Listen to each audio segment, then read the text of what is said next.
అదే RTV app వార్తల్ని క్షణాల్లో చదివే అవకాశం ఉంటుంది. ఒక న్యూస్ పేపర్, ఒక టెలివిజన్ ఛానల్ మీ చేతుల్లో ఎప్పుడూ ఉంటాయి. జరుగుతున్నటువంటి పార్లమెంట్ ఎన్నికల సందర్భంగా ప్రధానంగా ఈ పెద్దపల్లి పార్లమెంట్ పరిధిలో సింగరేణి కార్మికులతో పాటు ఇతర పరిశ్రమలో పనిచేస్తున్నటువంటి కార్మికుల యొక్క ప్రాబల్యం ఎక్కువ ఉంటుంది. కాబట్టి ఈరోజు సింగరేణి ప్రాంతంలో ఉన్నటువంటి KK5 మైన్లో మా సింగరేణి కార్మిక సోదరులందరినీ కూడా కలిసి వారిని రిక్వెస్ట్ చేయడం జరిగింది. రానున్నటువంటి పార్లమెంట్ ఎన్నికల్లో తప్పకుండా బీఆర్ఎస్ పార్టీ అభ్యర్థిగా అదేవిధంగా కారు గుర్తుపై ఓటు వేసి గెలిపించాలని కోరడం జరిగింది.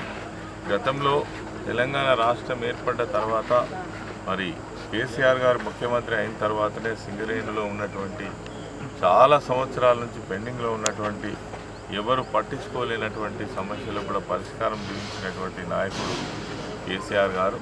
ఎందుకంటే సింగరేణి కార్మికులు అంటేనే కష్టపడి పనిచేసే అటువంటి కార్మికులు. సింగరేణి సంస్థలో పనిచేసే కార్మికులకు వేరే సంస్థలో పనిచేసే కార్మికులకు స్పష్టమైన తేడా ఉంటుంది. ఎందుకంటే ఇది కష్టంతో కూడుకున్నటువంటి పని. కాబట్టే వాళ్ళకు మంచి సౌకర్యాలు ఉండాలి, వాళ్ళు మంచిగా ఉండాలి అనే ఉద్దేశంతో దాదాపుగా ఒక 10-15 ఇష్యూస్ వెంటనే పరిష్కారం చేయడంతో పాటు 20 సంవత్సరాల క్రితం వదిలేసినటువంటి డిపెండెంట్ ఎంప్లాయ్మెంట్ను కూడా తిరిగి పునరుద్ధరించినటువంటి నాయకుడు కేసీఆర్ గారు.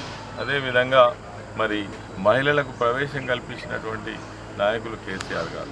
ఇంకా కొన్ని సమస్యలు కూడా సింగరేణి సంస్థలో ఉన్నాయి.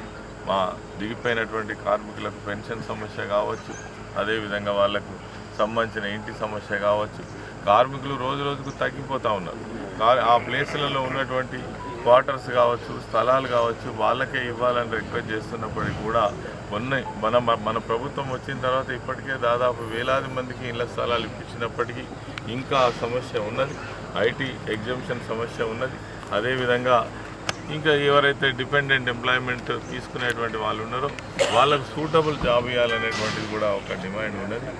కాంట్రాక్ట్ కార్మికులు కూడా వేలాది మంది ఇందులో పనిచేస్తూ ఉన్నారు. వీటికి సంబంధించినటువంటి ఈ సమస్యలన్నిటికీ కూడా ఒక పరిష్కారం దొరికే విధంగా ఒక మంచి నాయకుడు కావాలనేటువంటి ఉద్దేశంతో కార్మికునిగా ఉన్నటువంటి గతంలో కార్మిక నాయకుడిగా పనిచేసినటువంటి ఇక్కడ ఉన్నటువంటి కార్మికుల కష్టాలు సుఖాలు తెలిసినటువంటి వ్యక్తిగా కేసీఆర్ గారు నన్ను నిర్ణయించడం జరిగింది. తప్పకుండా మీ అందరు సహకరిస్తే మీకు ఒక గొంతుకలాగా పనిచేస్తానని, మీకు ధైర్యాన్ని ఇచ్చే విధంగా పనిచేస్తానని సందర్భంగా మా కార్మిక సోదరులందరికీ తెలియజేస్తూ అదేవిధంగా ఇప్పుడు పోటీలో ఉన్నటువంటి కాంగ్రెస్ అభ్యర్థి వాళ్ళకు కార్మికుల కష్టం తెలియదు, వాళ్ళ విషయాలు తెలియదు.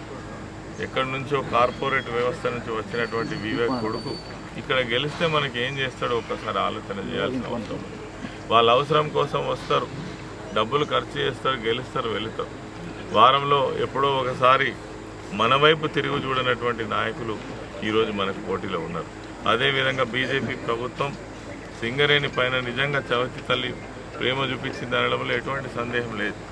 మనకు సింగరేణి సంస్థలో ఉన్నటువంటి బొగ్గు బ్లాకులను ప్రైవేట్ పరం చెయ్యమని స్వయంగా ప్రధానమంత్రి చెప్పి వారం రోజులు తిరగకముందే 5 బొగ్గు బ్లాకులను ప్రైవేటైజ్ చేసినటువంటి పార్టీ బీజేపీ పార్టీ. ఈరోజు సింగరేణి సంస్థను కాపాడినటువంటి ప్రభుత్వం పార్టీ ఏదైతే ఉందో కేసీఆర్ గారి ప్రభుత్వం దీన్ని ప్రోత్సహించడం జరిగింది. కార్మికుల హక్కులను కాపాడడం జరిగింది.